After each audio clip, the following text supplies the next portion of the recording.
Yeah, I love talking about Joy Hour. It is a great event we do, and it's spreading across the country. The Joy Hour is creating a culture of connection. In a sober environment, we have all kinds of events and activities, but it really is creating a culture of connection. Our focus is addiction prevention, also addiction recovery, mental health, hope, and healing through connection. If you'd like to get involved, please go to theconsiderategroup.com/Joy Hour. Grab that real quick. We're going to start out here on the Joy Hour podcast, and we're going to use this Connect box. You ready? Let's just drop that in there. Go ahead. Yours fit? All right. We have got the phones put away.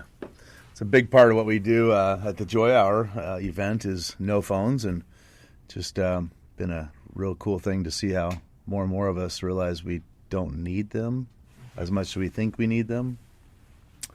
But excited to have you in the studio today. The Joy Hour podcast kicking off here, and great to be here. Yvonne, we've known each other about a year and a half or so.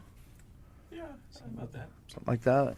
Feels like a lot longer. You know, I know our friendship continues to grow on a weekly basis, and just excited. We're at the end of 2023. Lots of thoughts going through our heads, at least through my head, as far as, man, who did I meet this year, and what's that relationship like, or what happened to that relationship? And I'm glad to say that I'm a friend of yours, and Likewise. I'm excited about next year and growing closer. Yeah. We did some golfing this year. I'm looking forward to it. Yeah. I think one of the first times you came out, was it a tank top? I think you were in a tank top. To Joy Hour? No, to golf. We all had on our golf shirts, and I think you'd come from the gym or something. Oh, and yes. I was yes, you know what? Just come from the gym. You though, of all people, man, you fit in no matter what. And there's nothing wrong with that. But I like that you are, you're real. You're yourself. You're real. And I use that tank top as an example of, today you're in a top-notch suit, man. I like that. I'm in a sweatshirt, so here we are, just being ourselves, But I love about our relationship that when we do talk, it's real talk. And today, we're, of course, doing a podcast on camera. Not sure who the audience will be. But if you just share some things about Yvonne and tell the audience about yourself, and just have some fun today. All right, great. Well, you might have heard some of these stories, but for the audience that don't know who I am, I was born and raised in Mexico City. I come from a family we were together all the time. My life in Mexico got really dangerous all of a sudden, and I went through some experiences that forced my parents into a decision to send me away to the States. I arrived to Washington State on August 15th of 1996 at 6:30 in the afternoon. I remember that day so well because it was very life-changing. Coming to a country where I didn't know anybody, not knowing the language, not knowing the community.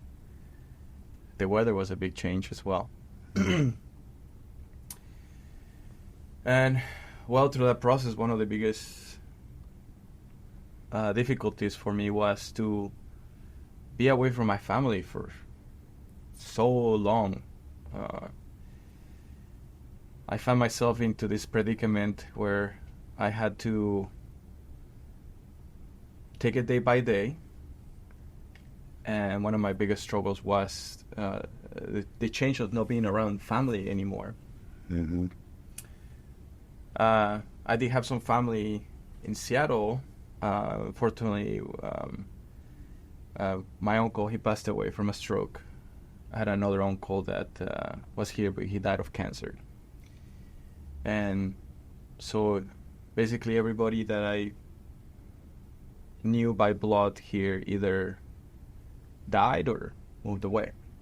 And you were how old when you moved? 15. Yeah, okay. 15. So having the struggle of learning the language and missing that family connection. Mm-hmm. I became very intentional about connecting with people and making friends.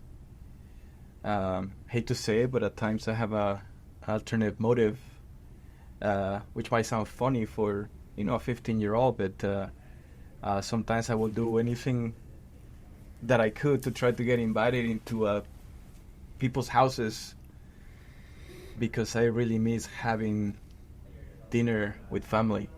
Right. When I was in Mexico, my father would always make the time to leave work, to come home and have dinner with us. And most of those times he will go right back to work. My friends in junior high and high school will often complain, why would you come over to my house and all you do is talk to my mom and my dad until we're going to play video games? and right. I understand that, being a 15-year-old. That got me through some struggles, and it got me close to some different families. I remember I used to hang out at the house of a family from Guatemala. I had a friend, his name was Matt. I used to hang out with his mom and dad as well, and my friend Travis. One of the issues that I found while I was doing that in high school, and I think a lot of people have this struggle in Seattle, and I think I see that in the youth nowadays in the United States. There wasn't really much to do for a 15-year-old. I couldn't find a place for hang out or spend time or have activities until much later. So I found myself having to make the decision of whether, if I wanted to be part of a community or a group, it was either really hit the books and hang out with the what people in high school would call nerds. Mm-hmm. The other option was to get into sports, to socialize with teammates. My high school, there was a lot of gangs, a lot of kids that, you could tell right away that they were in a bad path, most likely probably because of lack of family or a lot of one-parent households. Mm-hmm. I did get invited to join some gangs, and I got in a lot of fights my first week of school, in junior high and in high school. So I chose the path of sports, and through sports I made some really good friends. Mm-hmm. A friend of mine, Tyson Goodnight, comes to mind. Him and I used to play tennis together. By the way, he says, I miss you, bro. I haven't seen you in a while, but I hope you're doing well. And, well, that got me through junior high and high school. Once I graduated from high school, I was fortunate enough to get accepted to attend the University of Washington. And my original plan while going to the University of Washington was to get a law degree in real estate. Had a great time in college. I played a lot of sports there. I met some great people, some people who I'm still friends with to this day. And something very funny happened while I was there because I was in a student visa. And once I graduated, I had some job offers from some pretty good companies. But I found myself into a predicament because these companies will offer me a job and they would say, hey, we'll love to hire you as soon as you get your work permit. Mm-hmm. And obviously I didn't have a work permit because my student visa expired once I graduated from the university. And kept looking for jobs, and it was always the same predicament. So I finally found a company that was willing to work with me. Not really what I was intending to do. I got hired by a transportation company to be a transportation manager. And even though I still had the passion to go to law school, to do real estate law, I didn't want to find myself in the same predicament of spending all that time and money of going to law school, for later to be out of law school and find myself in the situation where nobody will hire me because I didn't have a work permit. So since I already had an interest in real estate, I chose to just get a license while I was working for this transportation company and built a real estate business that to this day I'd be very blessed to have, and it's been a great career. And well, that's me in a nutshell. Yeah. In a period of 15, 16 years. So the real estate business is what you currently still do. Yes. And that's been how many years? Over 2 decades now. Okay. Yeah. Okay. So you're still in the same line of work. I want to go back to the conversation there about your teenage years. Uh-huh. So you were 15 years old, came here by yourself, lived by yourself? For a good period of time, yeah. My brother lived with me for a short period of time, but then he ended up actually moving to Brazil.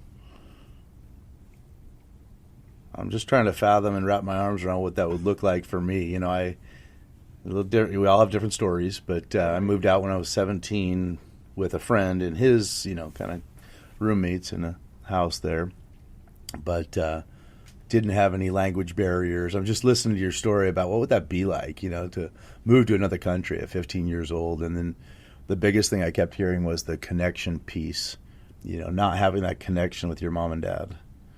And I think even to this day, that probably still hurts, not having those years and memories together at the dinner table. And go ahead.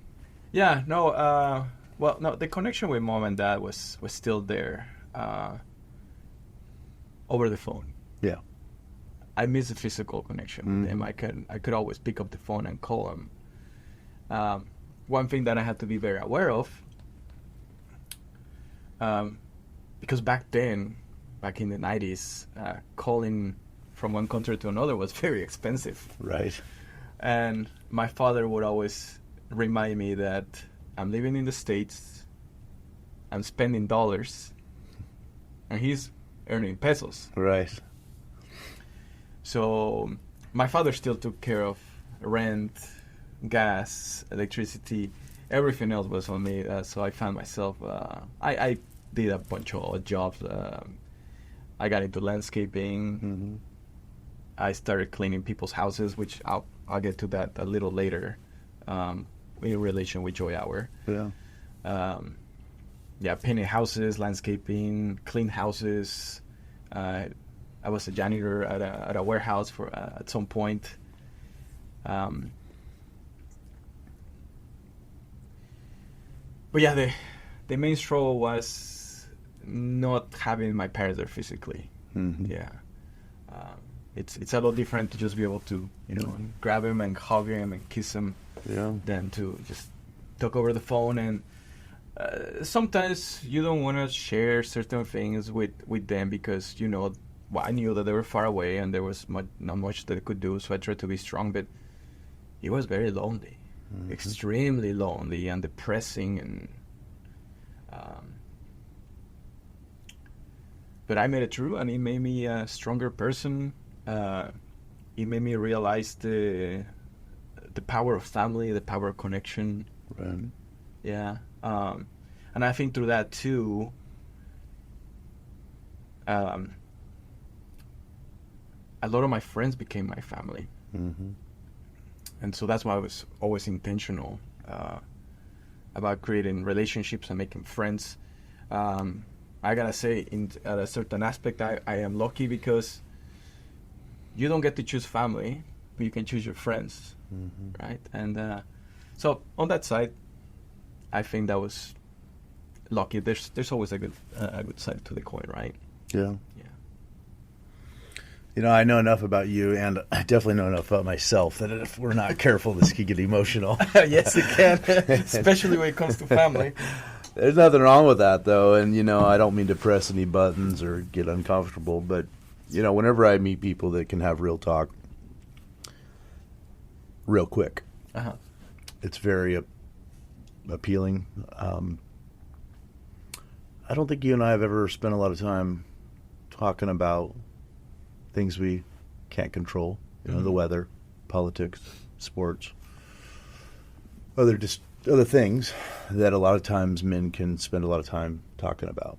I know of certain men in my life that have known each other for years and years and years, and it's always sports, it's always politics, it's always business, Right. It's always finances, high-level discussions, very intellectual discussions, and I don't think we've had any of those, and that's what I do truly love about you. With our conversations when we've been in the car together or been at a joy hour or the different meetings, and we've gone golfing, we've gone on men's breakfast, men's trips, done different meetings, get-togethers. It's usually like real talk, you know, how you doing and what's going on in your life, and you know, so much of that is needed, and a lot of the reason for even doing this podcast is to reach out to the other Tom or Yvonne that might be struggling in the dark without the hope of a connection of a real friend. Right. Really somebody that cares, how are you really doing? It's one thing to say, how you doing? I'm good, man. How you doing? Hey, good. See you next week. You can do that forever. True. You can have a million friends like that. And then there's the other side where you say, hey, no, I asked you, how are you doing? And when somebody usually asks me twice and I'm not on cloud nine, I'll usually start crying pretty quick. There's certain people in my life, my sister-in-law of all things at my office, man, she'll be walking by. She's like, how you doing? Good. And she'll stop and she's like, how you really doing? I'm like, don't ask me, because I'll start crying and an hour will go by and I'm just pouring out how I'm really doing. But that is important, I think, more and more this day to ask each other, you know, how are you doing? You know, the holidays are tough for a lot of us. Yes. And yet it's Merry Christmas, it's Happy Holidays, it's supposed to be the best thing in the world, you know, and it's great, but then for a lot of us it's not. And I'll just be vulnerable and tell you, I had a good Christmas, and then yesterday I had, I guess what you'd call a Christmas hangover, and I went to the cemetery and I bawled like a baby, missing my dad. And like, my mom's got struggles with her knee, and her health, and I'm thinking, how long do I have with her? She lives right next to me. I see her a couple times a week. But, you know, as we have these hurts and these real experiences, and the longer we live, the more we're going to go through, how do we process all that instead of walking around saying, I'm good, I'm good, I'm good, I'm good. How are you doing? I'm good, I'm good. How do we have an environment of a safe place where we can, even if it's just one person, go, you know, I'm actually not doing good today. I'm actually really feeling like crap. I'm not doing good, and I'm not even sure why. I'm struggling right now, and it could be the season, holidays, it could be the weather, it could be a lot of things. But you know, men, and I did this most of my life. I bottled up my feelings, and I didn't tell anybody about anything because I was fine, and I worked so much, and I worked so fast, and I made good money, and I was so distracted and so busy that I was fine, and I bottled up my feelings, only to then struggle, as you know, for many, many years with actually bottling up my feelings with alcohol. And so this last couple of years being sober, it's really interesting how emotional I can get at the drop of a hat, and I'm still sometimes hesitant to share with people, like, is that okay? Is that normal? Like, you know, the joke is, hey, stop acting like a female, you know, or whatever, and toughen up, you know, and yet I don't want to. I actually want to find more healing in my life by being vulnerable and creating an atmosphere for men that in a safe place can do so as well. And whenever they have that day of the month or that day of the week or both, you know, it's okay. So in this atmosphere, this vein of discussion here, I think Joy Hour and the other things you and I do quite often has helped me. You know, I don't know if you want to speak on any of that, but I think there's just a deeper level of relationship and connection that you can find in every city, in every community, but you need to look, And if some people aren't ready for that and all they want to do is talk about the latest thing that came out in the news and the latest this and that and the politics or the sports or the examples there, then that's okay. Let them be them. That's just where they're at right now. That's okay. But we surround ourselves with a lot of real discussions with people, and we continue to have these discussions about how to be ready to help another human. Rather, typically men. It's easier to relate to men. Hey, I got you. I've been there. Let's talk. Let's meet. Let's get together or follow up with each other with a phone call or a text. Hey, how's your Saturday? How are you doing? But I wonder, as I look at your life, how much of Joy Hour and all the connections that you've had with friends you've brought to the event, and we didn't meet had it not been for that. That's right. And now look, we're not only sharing our heart with each other, we're business partners. That's right. Yeah. Flipping a property together. Cool. Yeah. To truly have somebody that you trust, and you trust enough to say, I know they're not always on cloud nine. I know they have struggles. I know that they deal with loneliness. I know that they have this, and that's okay. But those are the type of business partners and people I just think it's cool. In a year and a half, how close you and I have got. But I don't think we could have got there if it was, hey, bro, how you doing? Hey, man. Just surface. You got to find that ability to open up. Yeah, well, I think, first of all, I subscribe to the idea that life is better with friends. And in order to maintain connections and relationships, you got to spend time with them. Mm-hmm. On that note, I want to thank you because I can tell that you always make the effort to invite me and spend time with me, and I'm very, very grateful for all those. Likewise. It means a lot to me. I might not express it sometimes. I always try to be grateful for it. To backtrack on something you said in regards to men, I think men here as a society,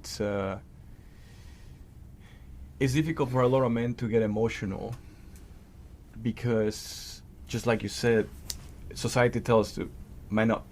Mm-hmm. And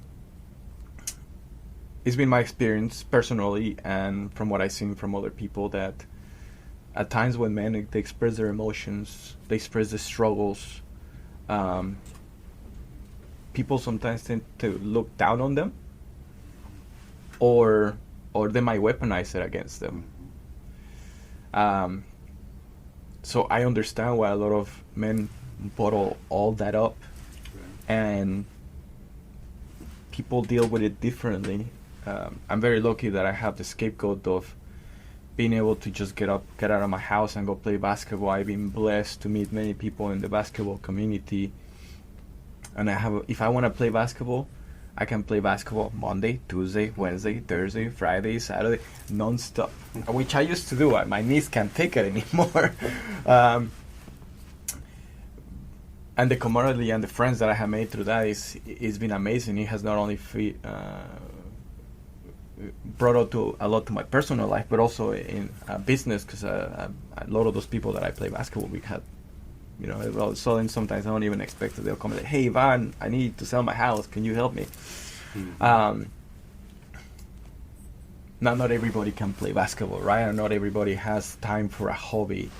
And that's why I think something like Joy Hour is great, because it gives the community and people in general the ability to have a forum or a place where they can just come and meet people or just be around people. Sometimes people are shy and they don't have the ability to meet, but I think just being around people sometimes it helps for the mind, for the heart, especially in a place like Seattle where we mentioned right now this season can get tough for a lot of us. If you don't have family, the weather can get a little depressing when you don't see the sun for weeks at a time. So I want to take this opportunity for the people that are there watching, that if you have the opportunity to come to a Joy Hour, come. the worst that could happen is that you live there and you met a new friend. Yeah. Yeah. Yeah. I think it's interesting the different reasons that we each love the atmosphere. Yeah. You know, when it started, it was happy hour without the alcohol. Right. Simple concept. And since then, I think easily met around 8,000 people that have come to the event. That's a lot in just a year and a half. And I would say majority, if not all, have said, I love this and I'll be back. Yeah. Now, not everybody can make it every week. And then for a while, we had to go to once a month. That's what we're doing for now because of funding, which, by the way, if anybody out there wants to donate, they sure can. We want to get back to once a week, and we want to see this go into other cities and other communities. But it's created a lot of healing in that for one person, like myself, yeah, it's a party atmosphere with pool tables and all this stuff with no alcohol. Mm-hmm. It's a great time. Others, it's all about, you know what, it's the only time I actually get out and meet people. Helps with my loneliness. Others, it helps with depression and anxiety. But all of it comes down to what you started touching on from childhood is connection. That's right. We, no matter how old we get, we long for it. I talk to a lot of people on a weekly basis in all ages. And, you know, I had the experience this month of twice going to the retirement home. My daughter actually played harp, and it's a pretty special time to be in a retirement home. And oh, wow. I kind of talked to a few people there and realized sooner than later, that's going to be me. Right. And the time goes by quick. But talk about loneliness, you know, and probably all the thoughts and memories of when they used to be able to play basketball, but now they can't. Mm-hmm. You're 80, 90 years old. You're not out shooting hoops 5 days a week. No, don't tell me, because right. It makes me realize my own mortality, and I dread the day where I'm not going to be able to shoot hoops anymore. And yet it's time. It's the thing. Time we can't stop. That's right. Time just keeps going, and so I think it's that pause every week to create atmospheres where you go, I'm actually living life to the fullest today, because tomorrow's not guaranteed, and I'm making a friend. I met somebody. They lifted me up this week, and I lifted them up next week. Mm-hmm. And you lift each other up through conversation and time together. You know, if you truly sit down, and whether you're playing cards, playing checkers or chess, or you're shooting basketball, you're usually having conversation as you do it. That's right. And you know then that you have a safe place to pull that person aside. You know, you've exchanged phone numbers, you've created a relationship for months, and whenever that crisis does happen to you or me, hey, I'm there for you. I will answer the phone. I will reply. I will have time to get together with you if you need me, and in turn, I hope that you're definitely going to drop what you're doing to be there for me if needed. And the only next level of that is reaching out to, when you're the one, and I've been there many times, when you're the one having that horrible, overwhelming, crushing day, call it anxiety, call it depression, call it loneliness, call it fear, do you usually grab the phone and think, oh, I could call this person and it's going to help? No, you usually don't call anybody. You usually just, wish somebody would call you. It's kind of a tough barrier to get past, to say, no, he told me to call him if I had a rough day. So because he's told me to call him so many times over the last few months of playing basketball, I'm going to call him. I call you, for example. Hey, Yvonne. Hey, what's up, Tom? How you doing? I'm not doing good. Let's meet. If that's the next words out of your mouth, where are you at? Let's meet. I don't need to go into anything other than, you asked how I'm doing. You didn't hear me go, I'm doing great, man. How's your day? Right. I gave you I'm not good, bro. What are you going to do? Are you going to drop what you're doing if you can? Are you going to meet me? Are you going to stay on the phone with me? Like, I need men in my life like that. And I'm just now starting to find a few that I can do that with. But there's been many times where I'm having a rough Saturday, I'm having a rough whatever day, and it's a tough one to say. I'm going to call this person in hopes that they have time for me, in hopes that they don't just tell me to man up. Yeah. Because that's the fear. is you're so busy with whatever you're doing that when I call in need, that you're going, oh man, it's cool, it's good. Hey, go outside. It's nice outside, man. Man up. Hey, I'm praying for you. Take care. And that's all you got. And I'm going, I stepped out on a limb. Yeah. So we usually don't call out. We usually don't reach out. But if we stay in touch with each other enough, hey, every time I shoot hoops with that friend, he mentions that he has a tough time on Saturdays. Mental note. Saturday morning, I'm going to call him. Instead of waiting for him to reach out, I'm going to call him Saturday and be like, hey, I just checking on you. What you got going today? How you doing? Right? Mm-hmm. And he might go, bro, how did you know? I needed this phone call more than life itself. Like, I needed a friend to reach out. So it takes a lot of intentional relationship building. That's right. And I think a lot of it we need to go back to is phone calls. Mm-hmm. It's very easy. I had a guy text me yesterday, how you doing? And I said, good. I wasn't doing good. I'm just not going to get into it over a text. Right. I felt like weight was crushing down on me. I don't know this feeling that comes, and it's just annoying, but I'm trying to man up. I really am. And yet, these struggles are real. Huge shout out to Zekin. They are doing amazing things to help us, and they will help you. For more information, hit here. So, creating friendships and relationships is the hot topic of today, it looks like. Yeah. And I'm glad I got you as a friend. Likewise. And I'm here for you.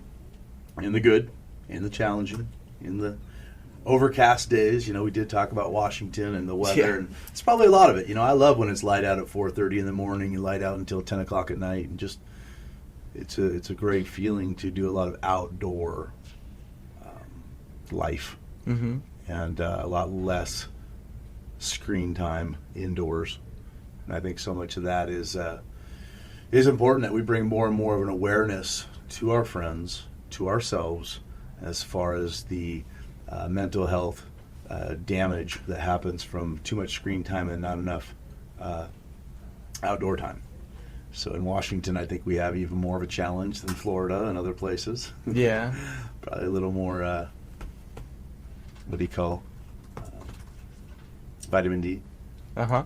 And, but I think we are called, my friend, to have these discussions often about our personal stories and let people know that, hey, what you see might look like, whatever, but what you'll learn as you get to know somebody might be a little different. Right. Once you get real. Yeah. And through my weaknesses and my vulnerability, what I've seen develop is real relationships with people. Mm-hmm. That then, when it is their hard day of the week, their challenging personal moment that they haven't shared with anybody in years, they've just bottled it up. Now they know, hey, there's some real guys in Auburn, some real men Mm-hmm. that, hey, they're successful in business, they got some good things going for them. That's awesome. But they also have shared some things that they've been through, some things they still go through, instead of this view that, oh, they've arrived, or, man, they don't struggle with X, Y, and Z. Like, it's good to share some of the things that we go through so that people know, hey, that's a circle of men that I could click with. Yeah. And I think next year is going to be just huge as far as the opportunities for men's activities. And, I consider you a huge part of not just Joy Hour, but the other programs that have come out of Joy Hour. Mm-hmm. I want to talk on those for a couple minutes. Sure. As you know, we were talking on the way here. NCTI is National Curriculum Training Institute, and we are kicking that off January 15th, and very excited. But we're going to go ahead on this one. It's an 8-week course on anger management. All right, so it's New Year's, folks. New Year's resolutions. I want to be better next year, always improving, always looking for programs to help me learn more about myself. National Curriculum Training Institute kicking off. I would love for you to join me at this class. Here we go. 2024. Let's be intentional. Sign up. And I laugh sometimes because it's like, I've never had an anger issue, right? Like, thinking about my own life. And, I was telling somebody, I've never even punched a hole in a wall. Truthfully, I'm 46 years old. I've never actually been in a fight in my life. Like, one time, I think when I was 15, I punched a guy, and that's it. I've walked away from fights. I've been knocked out before, different things, but I've not been an aggressive person. People look at me like, oh, you look like you play football, you wrestle, you fight. And I'm like, no, I carry a lot of lumber. I build a lot of houses.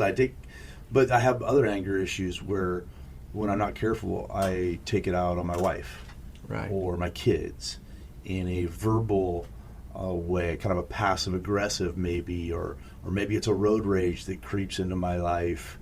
So not a violent person physically, but I do have some anger things that I'm still working on. So I will be an attendee at the NCTI program in January. There will be some teachers there, and it'll be a great time. But basically, it's a time to rehab myself and to get myself just rebalanced again. I think these are maintenance things, too, throughout our life of just, how am I doing? When somebody cuts me off, how am I doing? When somebody cuts me off and flips me off, how am I doing? That happened to me this morning, actually. Yeah? Yes. Tell me about it. It was no issue, really. I merged into the lane to go actually towards your house, and this lady just went right by me and flipped me off. But what can you do? I'm thinking maybe she's just having a bad day and she's taking it on me. Bless her heart. Right. Yeah. Not much to say, really, about it. Did you ever have a time in your younger years where that wouldn't have been your response? Well, there was one time where somebody cut me off, and I followed them for a good 20 minutes, and I could tell that they got scared and they just got off the freeway. But other than that, no, I tend to be pretty calm. Moving away at a very young age forced me to be very, very responsible. And so I knew that I had to always think and then think of my reactions on the consequences of my reactions. And that's been a positive in my life ever since I moved out of the house at 15. But yeah, obviously there's times where I get angry. As you were talking about anger, I do remember one time when at the very beginning of my real estate career, I think I must have been 22. I remember working on this deal, very difficult deal, and I finally was able to put all the pieces together. And I called the client to give him the good news, just to find out they had changed their mind. Mm-hmm. That was the one and only time that I got frustrated, and I think I threw the phone at the wall. But then I calmed myself down, and it was no issue after that. But yeah, in regards to anger, that's something that we gotta be careful with, because sometimes we take it out on the people closest to us and the people that we love, and they might become our emotional punching bags. Mm-hmm. And so we gotta be very, very, very, very careful with that, because again, it goes back to relationships, right? And especially for us men, where we don't have that much of an outlet. Mm-hmm. So calling a friend, it's always good. I got in those phone calls from people. I remember one of my fraternity brothers. I was on vacation. I think I might have been I was in the Czech Republic. And I hadn't talked to him for a long time. But he called me, and he was not doing well. Mm-hmm. I think he was about to kill himself. Mm-hmm. And I had to step away from the vacation for a good 3-4 hours. Mm-hmm. And I know, because I had a conversation with him later on, that helped him a lot. If he just had the need to feel important or needed, or like he existed to someone. Mm-hmm. And it's sad that some people in our society are going through stuff like that, but it is the reality of it. Absolutely. And one thing, like as you mentioned, when you get those phone calls, the person that gets the help, but the person that helps in this case, me, I got great joy from being able to be there from somebody. I have a business coach who is also a friend. His name is Keen. Shout out to Cross Country Mortgage. He's told me a lot of good influence in my life. He's been a mentor, so I've learned some of those things from him. So I'm grateful for that. So yeah, I guess it's. I mean, there's great joy from being able to be in a position to help other people. Right. Yeah. Just taking a lot of that in, thinking about next year, of course, with these meetings that we're going to continue to do and continue to increase. There needs to be other men in the building that are ready to work with and mentor the new ones that are totally unfamiliar with what we're talking about. Right. There's a lot of men that I've met in the last couple of years when I say, hey, 12-step program, or hey, small group share. I'm like, what is that? I'm like, well, a bunch of dudes sit around in a circle and we say how we're doing for 5 minutes and everybody goes, thank you for sharing. Kumbaya. Yeah, and you're like, what good's that going to do? Like, I sit here and say what I'm going through and everybody in the circle goes, thank you for sharing. Like, how's that going to fix it? How's that going to help? And I used to laugh the first few times I went, like, what am I doing? This is such a joke. Like, what a waste of time. And I don't know, it was about 4 or 5 times in where I finally realized, like, there's a lot happening here that really does help me. When I hear of what he's going through or he's going through,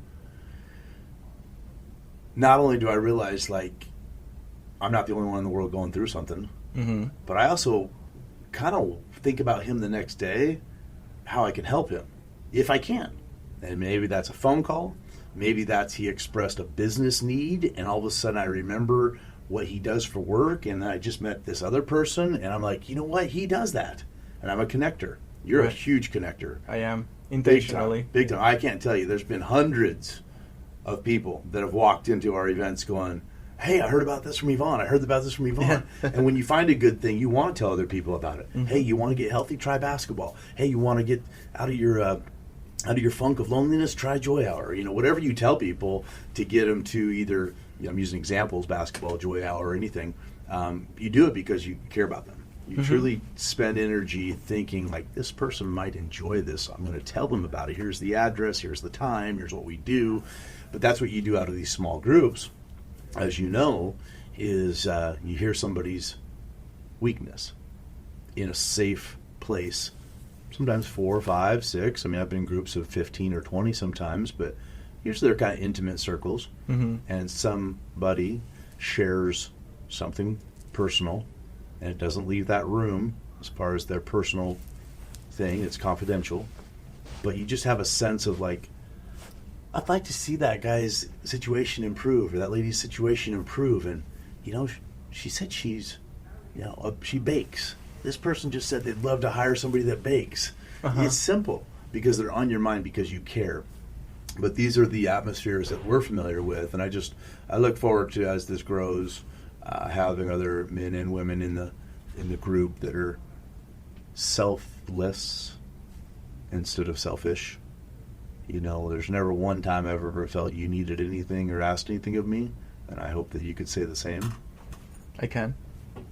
And on the same side, I would tell 100 other friends about the services that you provide if they have a need. Right. And I know you've done the same and introduced me to people. Hey, Tom's a contractor. Great, you need a contractor? Cool. My phone rings. Hey, I met you through Yvonne. And you know, we've done that naturally, but it's been a byproduct of a friendship that's way deeper. That's right. And I want you to succeed in business, but more so I want you to succeed in emotional areas, mental health areas, and those are the circles I believe that we're creating together. So.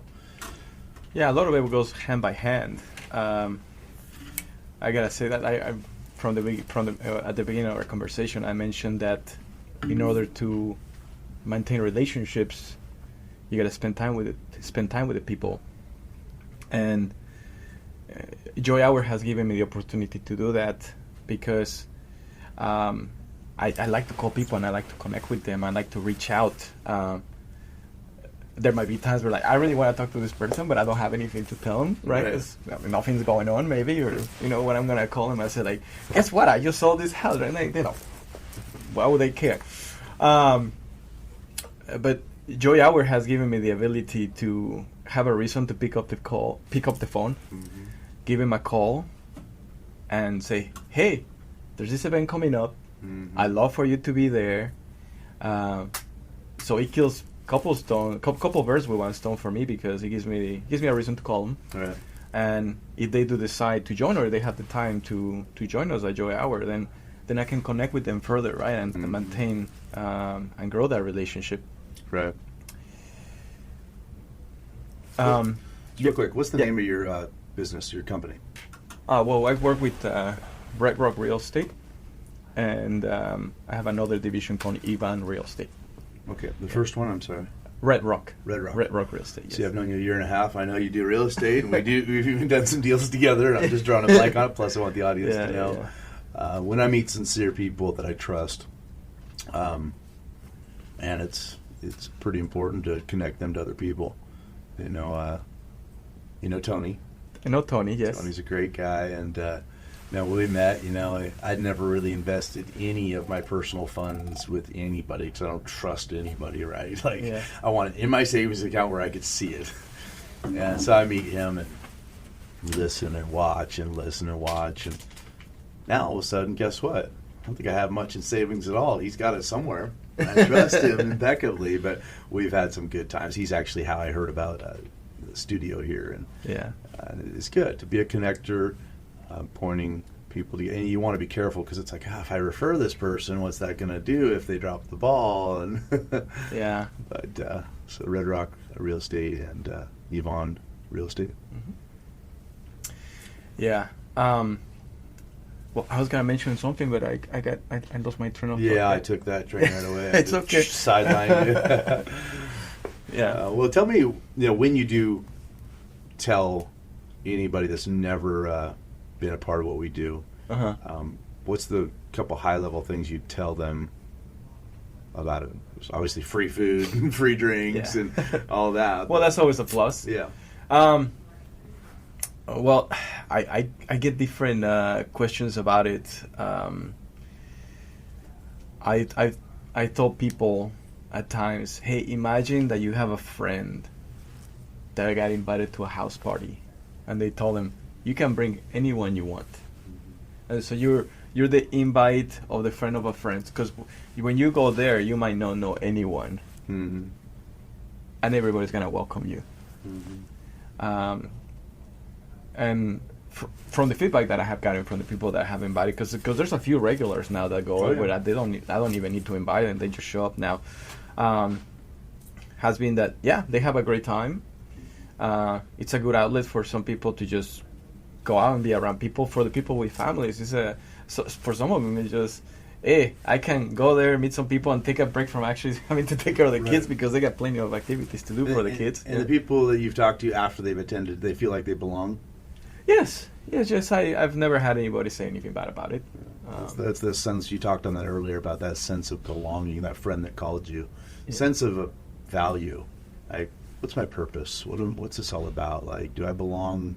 Do I have a purpose? What's my value? Those are thoughts that naturally we have when we slow down and think about it. And sometimes that's in our 30s, sometimes again in our 40s or 50s. But, at some point you want to know, like, I know what my life is about, and I know that I have a purpose. And, it's kind of easier when you have kids to look at your kids and go, all right, my purpose is being a dad. Right. Like, that's the number one thing, is being a good dad and being a good husband.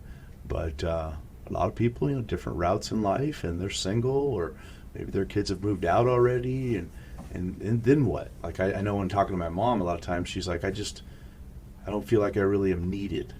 Mm-hmm. So think about a mom. For most of her life, she's cooking for everybody, and she's making breakfast, lunch, and dinner, and she's taking care of the home, and maybe she's also got a job, but then all the kids move out. Emptiness syndrome. Yeah, and in her case, my dad passed away 6 years ago. Yeah. So now, what? Like, I'm not ready to die. I got another 30, 40 years to live, but for what? What's my purpose? And I think that's where the volunteer opportunities really come in, too, is, hey, we need volunteers. We need people to help set up and tear down, organize kids' games and adult games, and, there's all kinds of things to do to pitch in. And I know you've come early, you've stayed late, and only because you've found that beauty of volunteer work, that service work. Yeah, it's funny because one thing that I have found through being mentored by other people was that the best way to get what you want is to help as many people around you get what they want or what they need. You'll find different types of people in this world.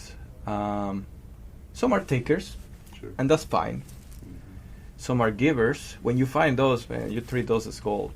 I think the power of reciprocity, it's great, because then that's when you have those relationships that is a give and take, right? And the relationship grows and grows and grows and grows. Especially when you when you get to a certain level of success, because I see it this way. And anybody can have a different definition of success, right? But let's talk business or social status or whatever. It's like a pyramid, right? And you have a lot of people over here, and as you get to the top, it gets smaller and smaller and smaller. So the opportunities that you have to connect with other people at that level start being more and more scarce, especially as you get older. I think that's what sometimes people say, that success is a lonely place. And I think also as we get older, some people kind of lose purpose because, well, I think I have a theory, and I'm not the one that came up with it completely, but I have heard that because we're born, right, from the time that we're born to the time that we get maybe married and have kids, our lives are very linear. It's almost like you always have a goal and a purpose. You go from being a baby to go to pre-kindergarten, then you go to kindergarten, then the next step is elementary school, you go to junior high, high school, then you go to college, then you get the job, and then you find a wife, you have kids, and then a lot of people after that, they go, now what? Right? And we all have a journey.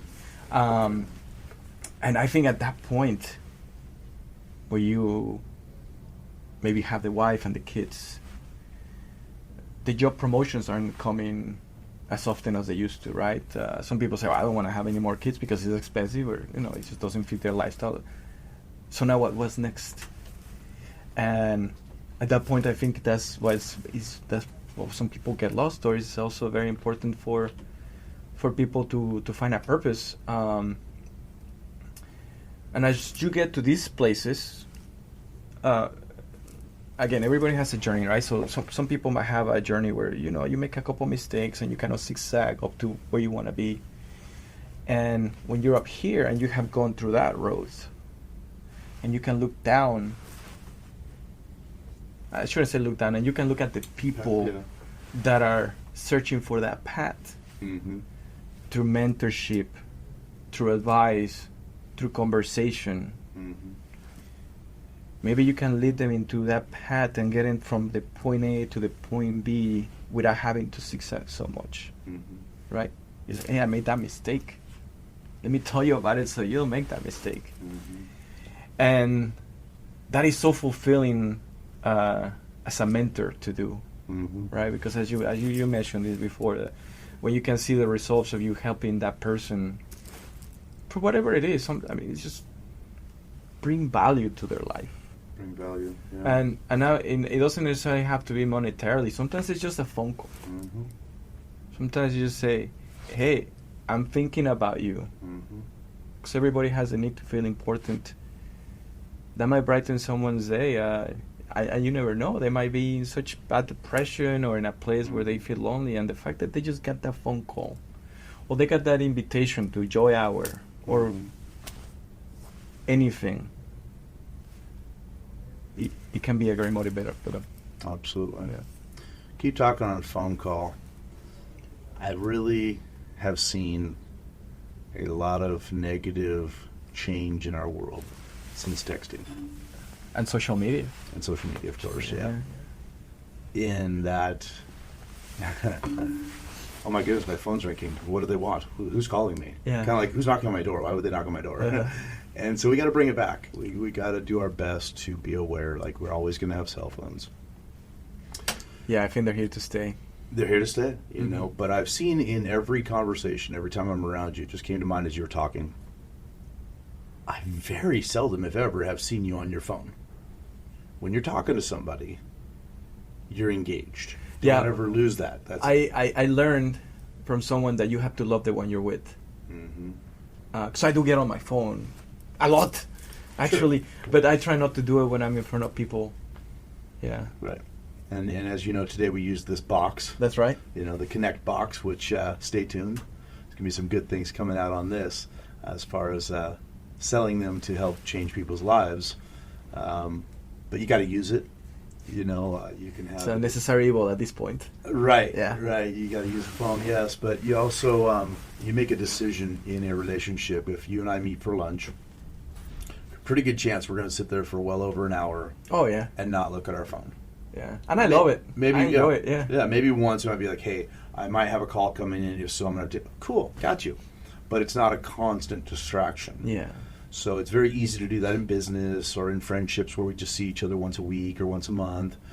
Where the next step of that is in our homes with the ones that are closest to us. Right. That's where most of us, I speak for myself, we take our significant others and our kids and our direct family for granted. We need to disconnect in order to connect. Right. And so talking about it's going to help. Like, hey, you know, there's just last week my wife had to pull me aside and say, hey, I hear you talking about this, you know, Connect box. I hear you talking about this, you know, cell phones are ruining our relationships, but you're on your phone a lot. I'm like, thank you. I needed that. Boom, that hurt at the moment, but you're right. It's the end of the year. A lot of things are moving with the company right now. We just got our new office. We just got a new Joy Hour building. A lot of things going on. I meet 100 people a week. You know, I can justify it all day long. It's for work. It's for relationships. It's for the nonprofit.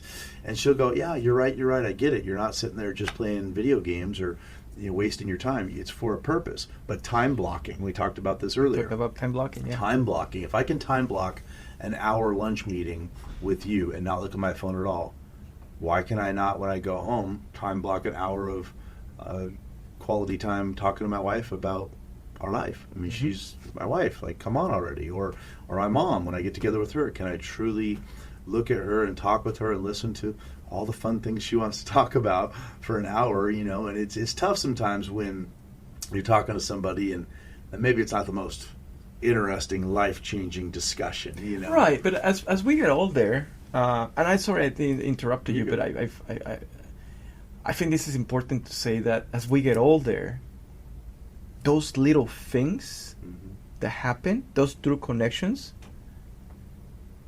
become the big things later in life, right? Because we have heard the saying that nobody's in their deathbed wishing that they would have spent more time at work. Right.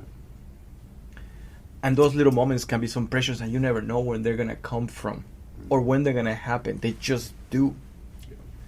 I'm sure that there's plenty of times that maybe you might be laying in bed and you remember that one time that you were throwing the ball with your son Carter or Clark, right? And as they get older, they'll remember those times. Yeah. They're not going to care about the fact that you're on the phone trying to make an extra couple of dollars. Yeah. They care about that connection. It's funny you mentioned that. 2 nights ago, 11 o'clock at night, and it hits me so hard. And yes, this is just the emotional time of year for Tom. Yeah. But I started crying so bad, I walked over to my teenage son's room. I talked to him for a little bit. I'm like, I'm not ready for you to drive, and I'm not ready for you to go to college.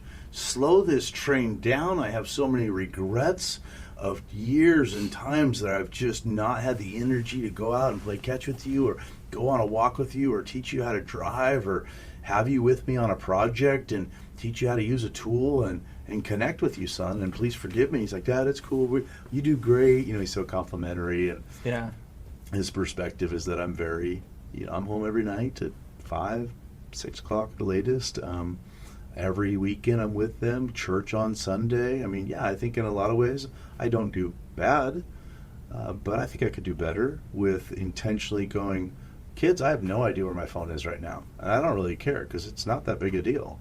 Like, truly, it's in the other room and it's been there for 4 or 5 hours. Like, big deal. The world's going to go on instead of having it in my pocket and looking at it every 10 minutes with this, what is it called, FOMO?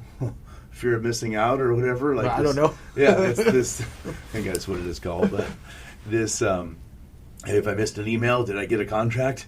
Hey, did I miss something that was posted that might, you know, be life-changing? And Yeah, but I mean, sometimes you win, sometimes Yeah. you learn. Yeah. Anyway. But it's an awareness that if I don't talk about it, if I don't have friends like you and a circle of people that remind each other, hey, how's your cell phone use? How's your screen time? Hey, how's your relationships? That, God forbid, we get to the point. I have a lot of regrets with my dad. I'll just talk about it for a minute here. But he was my business partner all my life. He was the best man at my wedding. Same church, same neighborhood. My dad was a lot to me. But those last 10 years of his life, because again, I had no idea he had colon cancer, and neither did he until it was too late. It was the last, you know, kind of year of his life that we started to think something was going on. He was 69 years old, and his mom was Too young. 99 years old, so he was healthy. Like, what happened? It happened. But those last mainly 5 or 6 years, I kept telling them, next year we'll go fishing, next year we'll go camping, next year we'll do this, next year, hey, and he would invite me to things, and, you know, hey son, and, you know, I was a workaholic. I was absolutely 70 or 80 hours a week making the money, bro. I mean, hustling, side jobs, weekends. There was years I'd make an extra, you know, ton of money doing extra work, and anyhow, for what? Yeah, sometimes we don't realize that today is a blessing because tomorrow is never guaranteed. We're on borrowed time. Yeah, and that's what yesterday at the cemetery I let out, and I needed to let it out. I was by myself so I could be loud, but I was from the inside letting it out like, Dad, I'm sorry. And if I could have one more day with you, I would take it all back. All those extra side jobs, all those extra hours that got me nothing but really extra money, which got me into trouble. Yeah. And so we need to be aware, you know, I am still young. I still have my mom. I still have a lot of life, a lot of good friends, a lot of good family, and being intentional with those. And I think my dad does look down, and I think he's definitely proud of what I've done the last year or two in my sobriety. I'm proud of you too. Thanks, man. Thank you. For me, I absolutely am committed to just improving. Being aware that I'm always vulnerable to give in and go, it would help for the stress I have. And, you know, alcohol works for the night. Yeah. And drugs, they change the way I feel real quick. I'm aware of that, so I'm always vulnerable. But I'm very committed to not taking substances or alcohol into my body because of what it what it did to me and what it tried to really do to me ultimately. So surrounded by good people that allow me to just be myself and talk about how am I really doing, because that's what I want to be for other people. Is when I say how are you doing, I'm sincere. And if all of a sudden I got to stop everything and just sit in a spot with a person for an hour or two and just hold them, hug them, listen to them, like, I'll do that. Yeah. Because people have done it for me. And it's important to remember too that it's the betterment or the journey is not a competition with other people. Right. It's really just a competition with yourself. Mm-hmm. Make sure that you're a better person than you were yesterday. Because when you start comparing yourself with others, then that's a big part of the issues that are going on is seeing what, you know, you think you see. Yeah. And also then that goes into as you hit 30, 40, 50, 60. Like you said, that was such a good example. Your school years, and then you get the house, you get the kids, and then what? Then what? Yeah. Right? And then think about the word expectations. Uh-huh. Personal expectations of what I thought my life was supposed to look like. I was supposed to be retired. I was supposed to be on vacation every day. I was supposed to be debt free. I was whatever I've told myself since I was teenage. You know, I mean, a lot of us men, man, 15, 16, 17, we started to think this is what my life's going to look like at 20, 30, 40, 50. Yeah, I think we all do. We all do. Part, yeah. And when we don't arrive, then we have this internal anger at ourselves, but a lot of times we point it at other people like, well, it's because of that boss. That employer didn't pay me enough. That person didn't give me a promotion. But comparison is the mother of depression. Mm-hmm. And is rampant right now with social media. Mm-hmm. Because most people will show to the world the good times. They don't share the bad times. Right. I mean, sometimes they'll have to take 300 pictures to put the one picture that looks perfect. Mm-hmm. And that's what we compare ourselves to. Right. Not knowing that behind all that, there was maybe that couple, they were arguing for 5 hours on which picture to post or what poses to put on the picture or where to go. Mm-hmm. And I think that's one of the dangers of social media. That's why it's so good to disconnect from it. Yeah. I thought about yesterday, and I didn't, but when I was having my breakdown, I thought about recording it and posting it because there might be one person that needs to see it. You know, a lot of people be like, why would he post him crying at the cemetery? Right. But I had this urge or this thought of doing it for that one man or lady that needed to know, like, Tom's life isn't just, he's got a great truck, a great house, a great construction company, and, right, like, Tom goes through some stuff, man. Mm-hmm. Yeah. And the world needs to have an area where it's almost like, should we have a social media, like a real social media? Like, here's the life that I think I live and I want to live and I want to show you I live. And then here's also the real stuff. But then there's a cloud, right? Like, people are not going to want to see that because then they'll think that's depressing. Right? When they're in reality is comparing themselves to the other stuff that is depressing. It reminded me of something that I realized, and we kind of touched on this earlier today when you and I were just talking in the car. I remember when I think I was probably like 19, 20 years old. I used to clean houses for not for a living, but for money. And I would go clean houses in Mercer Island. I ended up actually cleaning the houses of some of the former Supersonics. I'm not going to mention any names. All right. Some very successful people in the monetary aspect of, great houses, beautiful cars, super expensive furniture in the house. Yeah. And I will come into the master bedroom. And right there on the nightstand, on the nightstand will be books of how to deal with depression or how to deal with divorce. Where you can start sensing, and sometimes even the atmosphere of the house. You feel this like heavy atmosphere.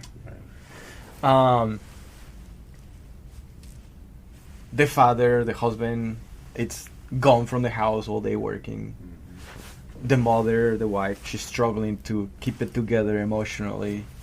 And then I will go into the kids or the sons or the daughters' bedrooms, and sometimes just right under the bed or on a desk in the room, you'll see substances. Pics a bit. You could tell that they were using certain things to kind of get out of that hole that they were with. Antidepressants and sometimes controlled substances. So it's sad because at the end of the day, people, even if they have all the success in the world monetarily, if they don't have that connection, it can take them into a really bad path. Connection is the key word in everything that you and I do and think about and talk about. We're not the only people that are going more and more down this road of how to connect better and how to help the next generation, but we as a community have got to have leaders that truly spend time and finances on helping others as far as connecting them, whether it's connecting them to basketball, connecting them to a job that they love and they thrive to each other, to say, hey, you don't have to be this, this, and this to be successful. What I think I hear and see out of being with you is you actually are very passionate about people. Yeah, like you definitely have a career in social services, or a career in being a veterinarian or a park ranger, or these jobs that maybe don't pay 6 figures a year, right? Because 6 figures is success. You gotta, or now it's probably 7 or 8. I don't know what's supposed to be. Things are so expensive right? nowadays. 6 is like, but helping the next generation know, like, if you truly love being a musician, artist, a chef, or something that might not pay, and you have this option to chase this other career that's going to pay double or triple, be careful. Be very, very careful that you don't end up in that huge home that's empty. Yeah. It's got people that are coexisting. A lot of households, you go into them and people are coexisting, but they're not parenting, and they're not brothering, and they're not sistering, and they're not There's a big difference between a house and a home. Right. Yeah. And I think that goes back to the dinner table and truly like being, hey, this is what time our family does dinner, and we do it without our phones. Even when the kids, and you try and get this established in your family after you haven't done it for a while, it's like, oh, come on, Mom, come on, Dad. Do we really have to? But give it a few days, and they're going to long for it. They're going to love those times where we sit there and go, hey, let's play a family game while we eat dinner. Hey, how was your day? How are you doing? There's a lot of eye contact. What we need more in this world is eye contact. You walk down the average street, get in the elevator, go to the mall, wherever you're going, and watch how little eye contact there is. People are scared, living in fear. I can't trust you. I don't know you. I don't want to know anything about you because I'm just, so many walls are built where the eye contact's not there. And if it's there for a half a second. To truly have eye contact for more than 30 seconds is going to be, you're starting to see into the real Tom. I'm starting to show you, like, I'm really not doing great. And now, so usually it's like these short little, how are you? I'm good. And people will look away. It's really been on my mind this year how many people I meet, whether it's a business event, whether it's a mall, a church, anywhere I go, and the short span of when they'll give you true eye contact. For sake of, I don't really want you to know me, because the last time I opened up myself to somebody else, I got hurt so bad I don't want to go down that road again. Yeah, we talked about how people sometimes weaponize our feelings, right? Especially as men. Yeah. Would you say in these couple of circles that we've been a part of together, you've enjoyed that and you feel trust, you feel safe as far as? Oh yeah, no, definitely. That's one of the reasons why I keep coming back. Right. Yeah, and I love that you're getting that exposure, and I know you're going to end up being a true connector, bringing other people. So many people think about like the 12-step programs. One that I am involved with is called Celebrate Recovery, and so many people think, oh, it's drugs and alcohol. No. Yeah, it's not. It's fear. It's anxiety. It's loneliness. It's anxiety, panic. Of course, overeating, shopping. There's lots of things that are all very similar to, yes, they can lead to alcohol and drugs. But Celebrate Recovery is just an awesome program. There's a few others that I'm learning more about that I sit in on. Of course, NA and AA are more specific towards narcotics or alcohol, but a good 12-step program. If there's one in your community and you're listening to this, reach out, get a hold of a 12-step program. It's amazing. Get a hold of a behavioral changes program. Like I say, NCTI is one that I love. Look into that. We see this movement continuing to grow in Washington. We look to have one in Bellevue next year as well. There's different classes I'm a part of in Bellevue and Auburn, Washington. But I think this is very important, whether it's the teenager, whether it's the 40-year-old, anywhere, older, any age. I think there's never a time where we don't need to frequent. For some, it's once a week. Yeah. Some, it's once a month. But a tag in a safe circle where you can sit there and have these type, but even deeper conversations with somebody you trust, and it breaks down those walls to then you start to meet people throughout the week, and you're like, I can see they do real talk. They can really connect, and they're really safe. That person, nope. That person's chasing the all-American dream, and they don't care, and they will weaponize anything that I share with them against me. So you know what? Hey, it's good to see you. Have a great day. I'm doing good. That's just some people. That's okay. Yeah, but I think it's great to have programs like these, especially in a place like Seattle. Mm-hmm. I don't know if I ever talked to you about it, or if you even heard about the Seattle Freeze, but a lot of people are aware of it. Since like a lot of people, as you mentioned here, they have walls. And I think a lot of that has to do with the fact that people are fearful of just plain rejection. Yep. I know I'm interrupting that thought. Hold on to it. That's a huge one. I think that is a fear of rejection. If I walk by you and I give you more than that millisecond, hey, how are you? And you don't? Yeah. Whether it's a handshake, whether it's a sincere, hey, how are you? And it's a fear of rejection. Mm-hmm. It's the biggest trigger to a lot. Fear of abandonment, of course, but fear of rejection. And I open myself up with a, hey, how are you? That it's not going to be returned, and therefore I'm not important and valuable to you. And why bother? Yeah, and I noticed that in Seattle more than any other place I ever been. Right. Yeah. And you travel a lot. I travel a lot. A lot of different countries. Yeah. A lot of different countries, a lot of different perspective, states. And that's a lot of why you are still who you are. If you grow up and only live in Seattle, or lots of these other, you don't have anything to compare it to. Right. Now, I think that's my. On that note, I want to tell you something super funny, because I've only had this issue in Seattle, and I have realized it because, as you know, and you see me, whenever there's an event or a chance for me to get together with people, I will try to spread the word as much as I can. Right. And I'll go through my contacts one by one, single-handedly inviting people. And I can tell you that, let's say if I'm in Mexico and I have a party and I invite 5 people, 25 will show up. Mm-hmm. If I'm in Florida and I invite 10 people, maybe 12 show up. Okay. Maybe 8. So it's about the same as what you invite. Here in Seattle, I can invite 100 people, and I'll get maybe 80 no responses. Wow. I'll get 8 maybes and 2 no's.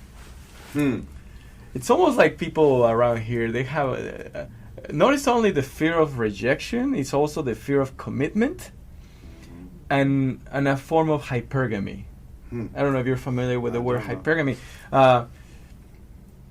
People are hoping for a better thing to just kind of happen or show up, so they don't want to commit to maybe going to my get-together or joy hour or a game of basketball, because maybe something better will come about. Wow. And then they don't commit to anything. And I've only noticed that here in Seattle. Yeah. The other thing that I've also noticed, which saddens me, and it used to sadden me a lot more when it first started happening. Very funny, because I would maybe invite the same person to maybe 10, 15, 20 events. And he would either say no, maybe, or no response. Okay. And at some point they would say, hey, just quit it with the phone calls, quit it with the text messages, quit inviting me to these events. And when they say that, obviously, okay, fine, I get it. I will stop inviting you. But then maybe weeks will go by, or maybe a couple months will go by, and then I'll get an angry text from them saying, or an angry phone call like, how come you don't invite me to places anymore? What is going on? And I'm still trying to figure that one out. Yeah. Yeah. But yeah, only in Seattle. That's interesting. Mm-hmm. Well, thank you for sharing that with. I have not traveled a lot. The little bit I've traveled, I've seen different cultures a little bit. New York City, all the different people on the subway, and taking that all in, and been outside the country a couple times. But we need to bring that to Seattle. We need to bring that. I'm still going to say hi to you. I'm still going to say, how are you doing? I know we're running out of time today. We'll follow up and do more of these. But I've sure enjoyed our conversation today. And I think... Thank you for having me. Yeah. No, thank you it. for being a big part of the Joy Hour movement. And, my life personally, you've been there for me. And you were there for me, too. So it goes both ways. Thank you. I strive to continue to do that. And I just want other men and women to know that there's some awesome programs that are kicking off next year that will create a safe atmosphere for them to talk about what they're going through, whether it's grief and loss, whether it's losing a family member, losing a job, whether that's struggling with feeling alone, feeling isolated. We need to have atmospheres where people do have that option, and you invite them, and they might say no, and then all of a sudden they finally come, and they're going, why haven't I been around this? I love this type of crowd or people, and just some cool things going on in Auburn, Washington, and I need you and other like-minded people to just know that this takes all of us. It's a big movement, a big vision that we do see worldwide, this impacting people's lives in a positive way, where we're creating a culture of connection. You can not isolate yourself. You can get outside, get out to an event, and create a true bond with somebody else that loves doing real talk and also has been through some stuff that, although it might be different stuff they've been through, there's a lot of similarities when it comes to the hurts that we've been through, the hurts and rejection and the walls we've built because of what we've been through, and talking about it really does help. Mm-hmm. Yeah, and it goes way beyond just Auburn, because that might just be the beginning. Mm-hmm. You go there, you meet someone, next thing you know, you're playing golf with them, you're traveling with them, you're buying a house spend together. Christmas with them. Yeah, right. exactly. Oh, we had a great time at Christmas. But it has to start somewhere. Right. Yeah. Yep.